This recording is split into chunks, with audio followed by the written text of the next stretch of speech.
اعوذ باللہ من الشیطان الرجیم بسم اللہ الرحمن الرحیم الحمد للہ رب العالمین والصلاة والسلام علی اشرف الانبیاء والمرسلین وآلہ الطیبین الطاہرین.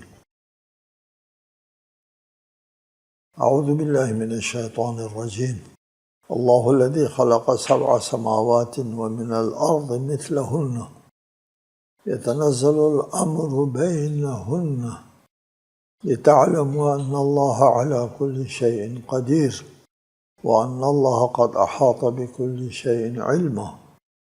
سورہ طلاق آیت 12.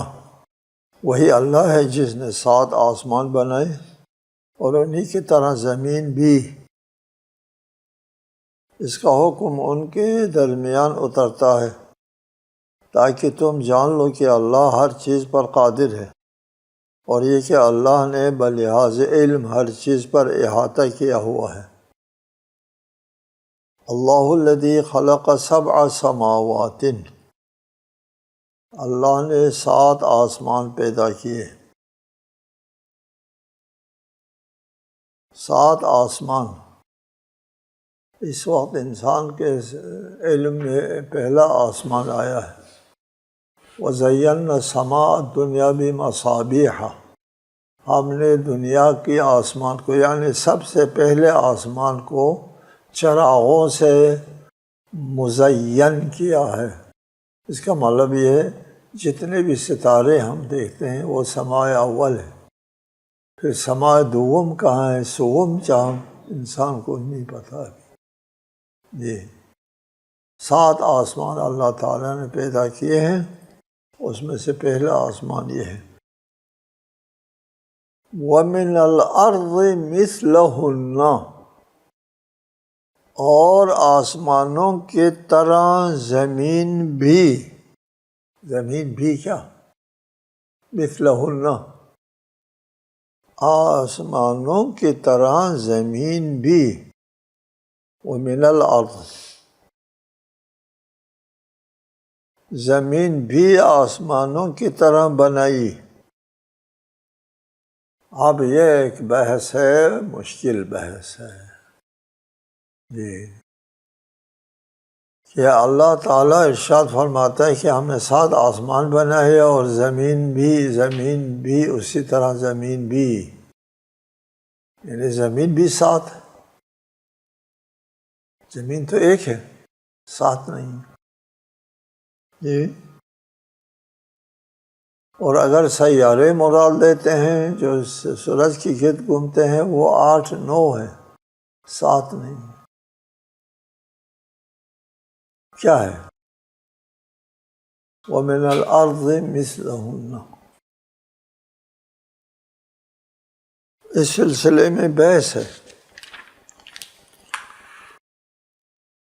یہاں پر پھر آراء مختلف، لوگ پریشان، کوئی کچھ کہیں کہ زمین بھی اسی طرح 7 آسمان بنائے اور زمین سے بھی اسی طرح. اسی طرح کس طرح؟ اس سے مراد ہفت اقلیم ہے. ایک ہفت اقلیم کو ہفت زمین کہیں گے. اس سے 7 طبقات ارضی مراد ہے.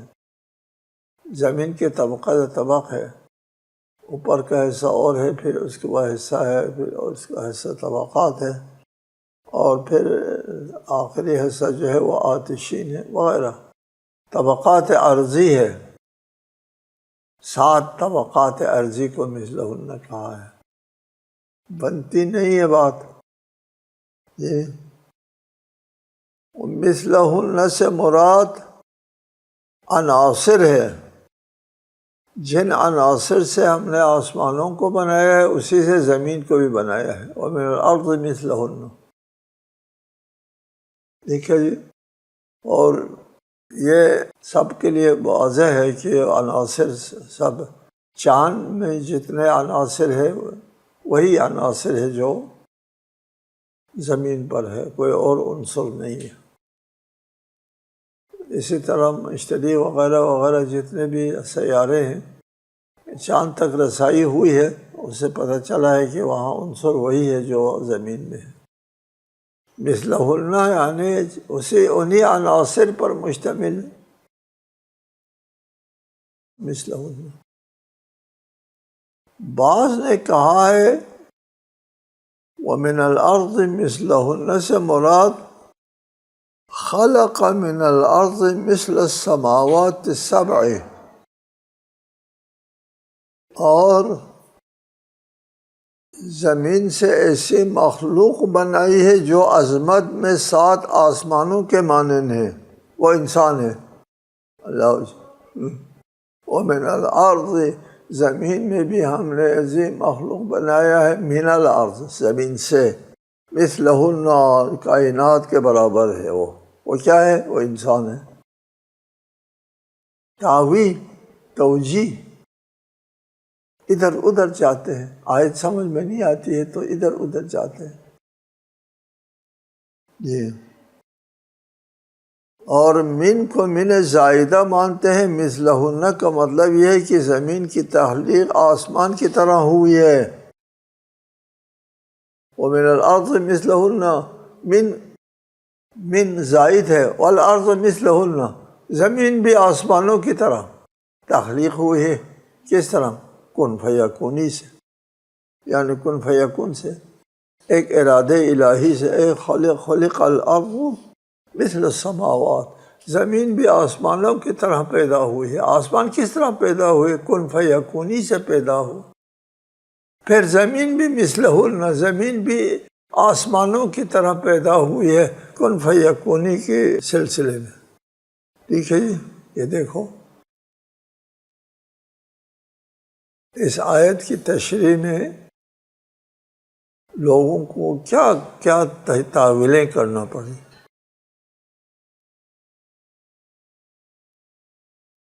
اس کائنات میں ہماری زمین کی طرح بہت سے کرات، بہت سے ہمارے زمین جو ہے وہ سورج کے گرد گھوم رہی ہے، ایک کرہ ہے، معلق ہے ہماری زمین، کسی پر رکھا ہوا نہیں ہے، معلق ہے، گھوم رہی ہے سورج کی گرد فضا میں۔ ٹھیک ہے،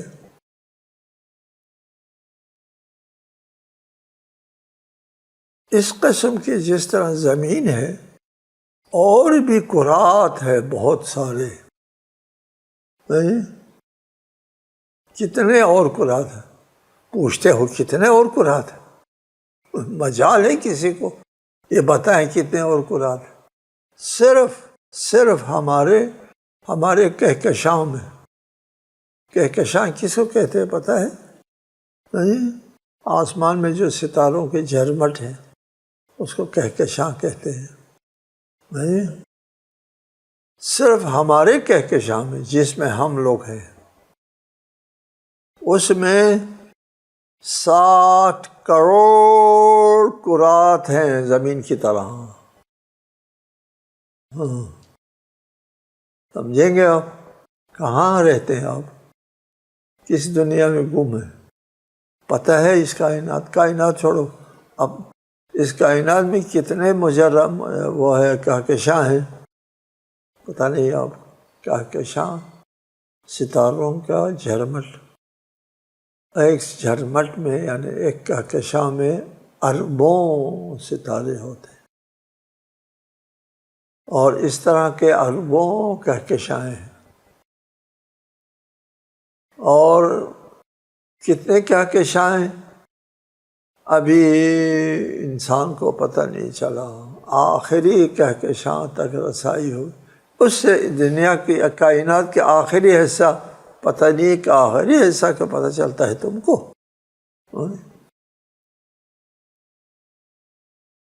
سمجھ آیا؟ ہمارے کرے میں، ہمارے جو کہکشاں ہیں اس میں ہمارا جو سورج ہے وہ ستارہ ہے نا، ہمارے لیے سورج ہے، باقی کہکشاں میں ہماری سورج کی طرح بہت سے سورج موجود ہیں، ستارے، بعض تو ہمارے سورج سے کئی لاکھ بڑا ہے، اور یہ 60 کروڑ کرات زمین کی طرح جو ہے وہ اس کہکشاں موجود ہے، وہ سب زمین کی طرح ہے جی، ساخت و بافت میں اور طبعی حالات میں ہماری زمین کے مشابہ ہے جی۔ 7 کروڑ زمین ہے، وَمِنَ الْأَرْضِ مِثْلَهُنَّ، کیا آپ معنی کریں گے وَمِنَ الْأَرْضِ مِثْلَهُنَّ؟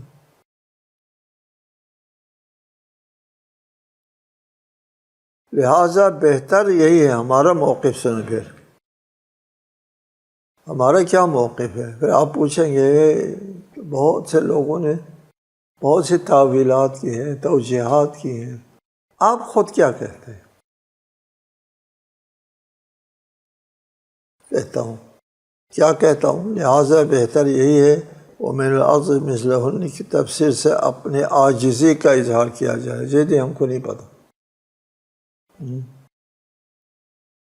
اپنے عاجزی کا اظہار کیا جائے۔ وَمِنَ الْأَرْضِ مِثْلَهُنَّ کی تفسیر ہم نہیں کر سکتے، نہیں کر سکے اور نہیں کریں گے، ہماری کوئی موقف کوئی رائے نہیں ہے ادھر۔ کیا کہتے ہیں آپ؟ کہتے ہیں ہم عاجز ہیں، کہیں گے ہم اس کی تفسیر سے عاجز ہیں جی۔ یہ جتنی تعویلات ہیں ان میں سے کسی تعویل کی ہم تائید نہیں کر سکتے، بہت بڑی تعویلات ہیں، اور وَمِنَ الْأَرْضِ مِثْلَهُنَّ کا مطلب کیا ہے ہم نہیں سمجھ سکتے جی۔ ممکن ہے آئندہ نسلوں کے لیے اس جملے کی تفسیر ممکن ہو جائے، آئندہ آنے والی نسلوں پر چھوڑتے۔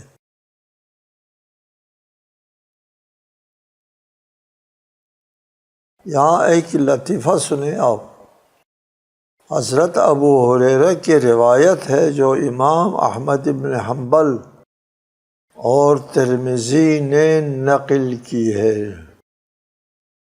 یہ لطیفہ ہے اور سمجھنے کی بات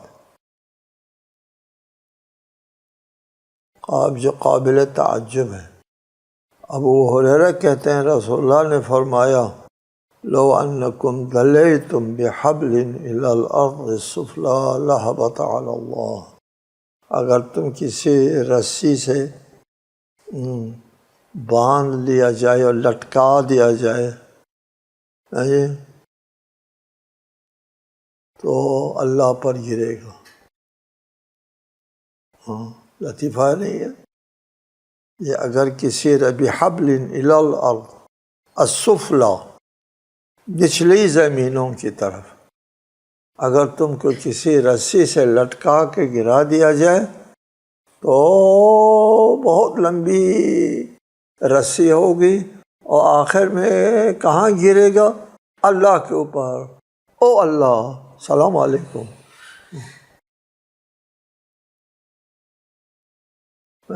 ابو ہریرہ ٹھیک، یتنزل الامر، کچھ لوگوں نے کیا کہا ہے، یہ روایت جو ہے نقل کرتے ہیں ابو ہریرہ کے ماننے والے لوگ، ہمارے مسلمان بھائی ہیں ان کا احترام کرنا چاہیے، لیکن ابو ہریرہ کو مانتے ہیں تو وہ اس کی تعویل کرتے ہیں۔ تعویل یہ کرتے ہیں اللہ سے مراد علم خدا ہے، کہتے ہیں اللہ پر گرے گا، علم خدا پر گرے گا۔ سبحان اللہ، یہ عذر بدتر از گناہ ہو گیا، اللہ کے علم پر گرے گا کہ علم خدا زیرین زمین پر موجود ہے، یعنی اللہ تعالیٰ کا علم جو ہے سب سے نچلی زمین کے اوپر اللہ کا علم ہے۔ رد کرنا چاہیے اس چیز کو، اس روایت کو، چونکہ یہ اس کے خلاف ہے، اللہ تعالیٰ کے جسم و جسمانیت، مکان و مکانیت وغیرہ کے خلاف ہے، اس سے متصادم ہے، رد کرو روایت کو۔ توجیہ نہ کرو۔ وَأَوْحَىٰ فِي كُلِّ سَمَاءٍ أَمْرَهَا، اور ہر آسمان میں اللہ تعالیٰ کا حکم ہے۔ ہر آسمان کا نظام زمان و مکان دوسرے سے مختلف ہو سکتا ہے۔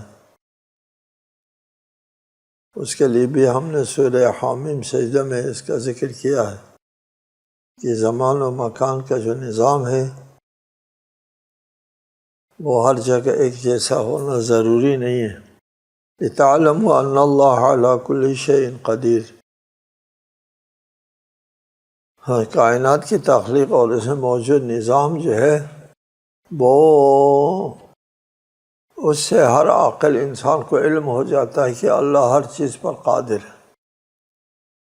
زندگی کو دوبارہ پیدا کرنا یا اس کائنات کو ختم کر کے نئی کائنات بنانا اللہ تعالیٰ کے لیے آسان ہے۔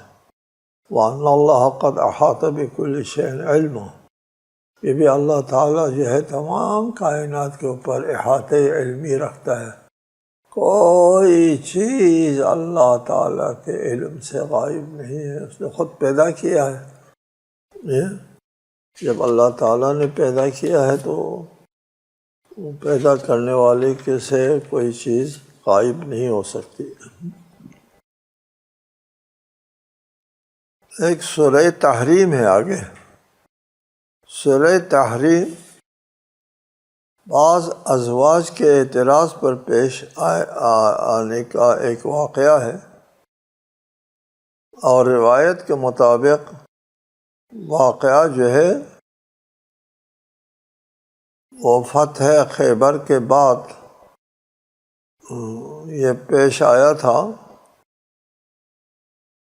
اس کا ذکر آتا ہے کہ حضرت صفیہ کا ذکر آتا ہے اس میں، جو فتح خیبر کے بعد آپ کی زوجیت میں آئی تھی، حضرت صفیہ۔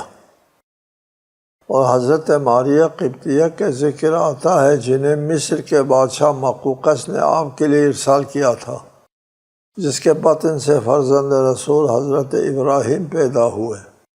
لہٰذا زمان نزول 7 اور 8 ہجری کے درمیان ہے اس سورہ تحریم کا۔ اس سورہ مبارکہ میں اس بات پر روشنی ڈالی گئی ہے کہ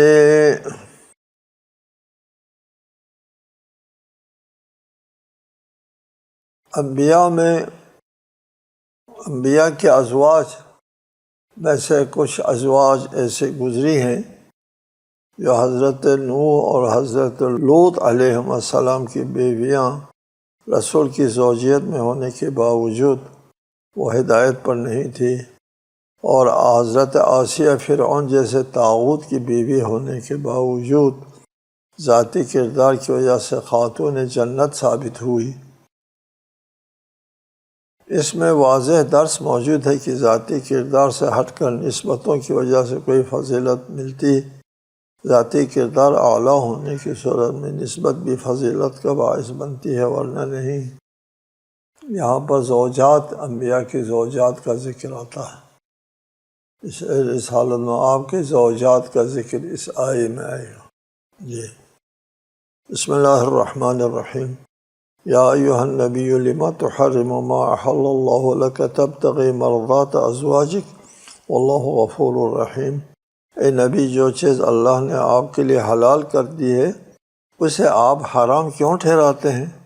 آپ اپنے ازواج کی مرضی چاہتے ہیں، اور اللہ بڑا بخشنے والا، رحم کرنے والا ہے۔ کیا ہوا ہو؟ کوئی واقعہ ہوا ہے؟ یہ مقام نبوت سے خطاب ہے۔ یا ایھا النبی، خطاب ہے کہ رسول اللہ کا کوئی ذاتی مسئلہ ہے۔ اگر تبلیغی مسئلہ ہوتا تو یا ایھا الرسول بلغ ما انزل الیک، تبلیغ کرو، لوگوں تک پہنچاؤ۔ رسول کہتے پیغام پہنچانے والا۔ یہاں کسی کو پیغام پہنچانے کا ذکر نہیں آئے گا آگے۔ یا ایھا النبی، اپنی بات نہیں، شخصی بات، اس لیے یا ایھا النبی کر کے خطاب فرمایا۔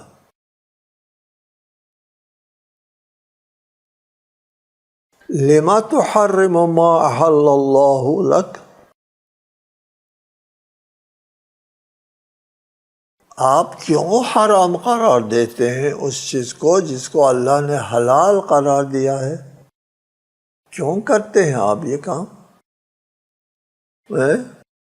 سوال آتا ہے۔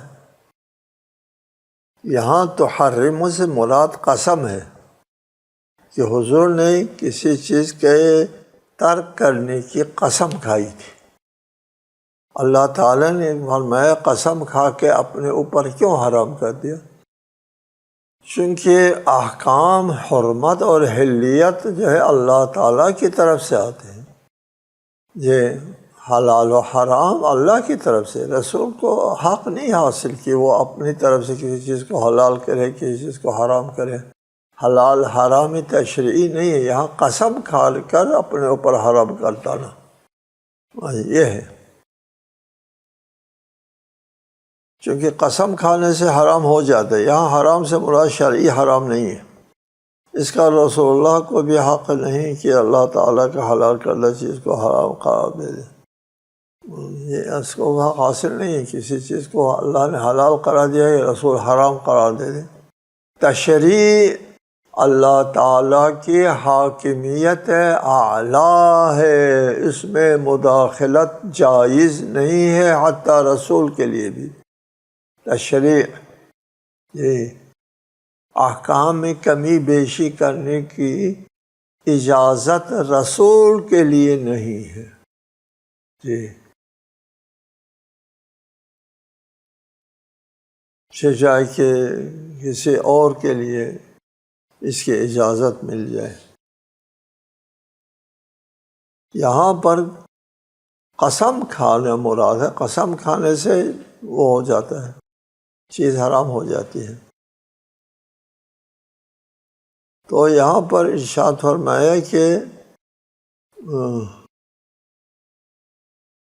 قد فرض اللہ لکم تحلۃ ایمانکم، اللہ نے تمہارے لیے قسموں کو کھولنے کے واسطے حکم مقرر کیا ہے۔ یہ دلیل ہے کہ آپ نے قسم کھائی تھی۔ قرآن مجید میں ہے کہ اللہ تعالیٰ نے قسم کھولنے کے لیے حکم معین کیا ہے، یعنی کفارہ دے کر کے آپ قسم توڑ سکتے ہیں۔ یہ قسم کھائی، چیز حرام ہو گئی، پھر وہ حرام جو ہے اس کو آپ نے توڑ کر دیا، قسم توڑ دی، کفارہ دے دو۔ یہی ہے کہ اللہ تعالیٰ نے ایمان یمین کی جمع ہے، قسموں کو کھولنے کے لیے اللہ کی طرف سے قانون موجود ہے۔ قرآن نے اس بات کی صراحت نہیں کہ وہ کون سی حلال چیز تھی جس کے رسول اللہ نے اپنے اوپر پابندی لگا دی تھی اور قسم کھائی تھی۔ اس آیت کے سیاق سے اتنا معلوم ہوتا ہے کہ وہ چیز بعض ازواج کو ناپسند تھی اور آپ کو انہوں نے زج کیا، تو آپ نے اس چیز کو ترک کرنے کی قسم کھائی، ان کی زج کرنے کی وجہ سے۔ کسی چیز کے بجا لانے کی قسم کھانے سے اس کا بجا لانا واجب، ترک کرنے کی قسم کھانے سے اس کا بجا لانا حرام ہو جاتا ہے۔ ترک کرنے کی قسم کھائی ہے تو پھر اس کا بجا لانا حرام ہے، اس لیے فرمایا لما تحرم۔ یہاں پر ایک روایت ہے کہ اس روایت کے مطابق رسول اللہ صلی اللہ علیہ وآلہ وسلم کے 9 ازواج تھے، اور ہر زوجہ کے پاس جو ہے وہ باری باری جو ہے وہ عدالت کے ساتھ ہر زوجہ کے ساتھ باری باری جو ہے وہ جاتے تھے۔ تو ایک زوجہ کی باری تھی، تو اس زوجہ کی باری کے دن کسی اور کے ہاں تشریف لے گئے تھے حضور، تو جن کی باری تھے ان کو علم ہو گیا یہ، تو وہ علم ہو گیا تو دوسرے زوجہ کو نے محسوس کیا، بہرحال اس پر رسالت مآب نے قسم کھائی میں آئندہ اس زوجہ کے پاس نہیں جاؤں گا۔ جی دوسری روایت میں ہے کہ آپ نے شہد کھایا تھا تو بعض ازواج نے کہا آپ کے منہ سے شہد کی خوشبو آ رہی ہے، تو آپ نے قسم کھایا آئندہ میں شہد نہیں پیوں گا۔ یہ بھی ایک روایت ہے۔ جی اس پر یہ آیت نازل ہو گئی، تبتغی مرضات ازواجک، آپ اپنے ازواج کی مرضی طلب کر رہے ہیں، آپ نے کیوں قسم کھا کر کے حلال چیز کو حرام قرار دے دیا؟ باقی تفاصل آئندہ انشاءاللہ تعالی۔